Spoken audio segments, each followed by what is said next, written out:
Dear Buffalo, this will do little to honor your memory. Let us start with that hard truth.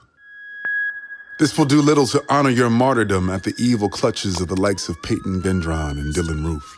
This will do little to honor your life and the years you spent surviving a system built to destroy you until at last you did succumb to the gravity of ancient pains, the pulling of ancestral heartstrings and psychological chains. It's getting harder and harder to maintain that anything has changed. It's getting harder and harder to honor the non-consensual martyrs because they keep adding to the names, and maybe that's the only thing that's really changed. Nothing but the names. Because as Roberta Drury sifted through the brand names on aisle 3, a coward with a gun crushed her family's dreams, and with it, a rose that grew from Buffalo. Maybe it's just the names that have changed. Because it was open caskets at the terror of Emmett Till, and now it's Celestine Chaney and Ruth Whitfield. The killer live-streamed their murders like he was gaming, racking up kills. You see, it was Lamar Smith, shot for registering voters on the courthouse lawn, and now it's Geraldine Talley, who is simply shopping, and now she is gone. And Catherine Massey, maybe she was just comparing deals, seeing if the produce was fresh enough. And one selfish, scared white boy with nigger painted on his gun had to go and F shit up. Listen, I don't know what I would have said to the family of Herbert Lee in 1961, or Hayward Patterson and his family today about that coward with that gun. And I simply don't know what America would like us to do if people are trying to feed their families and fill their children's bellies without being targeted for their hue. Replacement theory is a myth to further the lie of separation. There is no replacing the ones that continue domination. There is only a fracturing, leading to an eventual shattering. Can't you hear the footsteps of the past? Click, clack, clattering.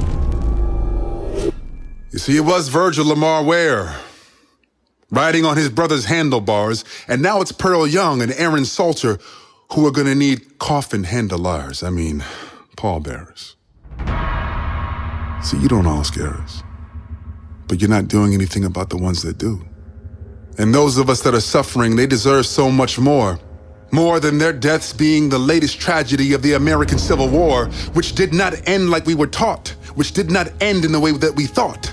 The enslavers were gifted back their property and tied power in a knot. The politicians bought. The aristocratic society left unperturbed, while humans yearn to be free for a century or more, and that is still disturbed.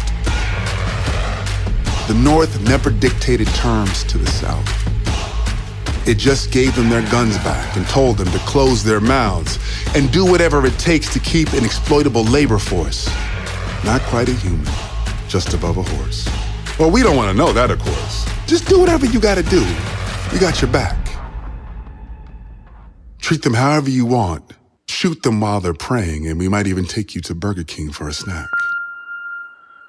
Margus Morrison and Andre McNeil should be at home tonight enjoying a meal, family all around them, or alone in their room, laughing at nothingness, gazing at the moon. They should be here. If the war had ended, they would be here. You will not replace me! The chant echoing in the hollow halls of the weakest minds of us all will be heard throughout history, marking this space-time as one of the most brutal and barbaric periods in which consciousness transition was blocked by social media transmissions. I don't know how to pray for someone who seeks prey. I don't know how to find empathy for a monstrous entity. And while I do hear some that can, I choose to focus on the fucking plan. Where do we go from here? Whether it's grocery shopping or sunny day jogging, walking home from work or praying in our own church, there seems to be a hatred for us which is incomprehensible. Especially when you see these cowards preying on the indefensible. Never to tread where the real wolves are. Mercy and grace are in short supply. I wonder what society wants us to do with all this anger when it finally looks us in the eye and feels our heart beating out of rhythm with the vibration of freedom, with the vibration of Eden. We may garden our spirits, but we're still waiting on a season. See, this is what it looks like when you have a reason to be outraged. You can't move on to the next chapter without turning the page. You can't move on to the next day without burning some fucking sage. Humanity is moving on to the decentralization of currency and Mars, but has somehow convinced themselves to skip the part where we look at our own scars and the connective tissue of making human equity consciousness feel so far, so far, so far, maybe farther than Mars. The aisles were filled that day, and blood did spill that day, Saturday afternoon in Buffalo. It's not lost on us that that city bears that name, bears the shame of indigenous replacement policy.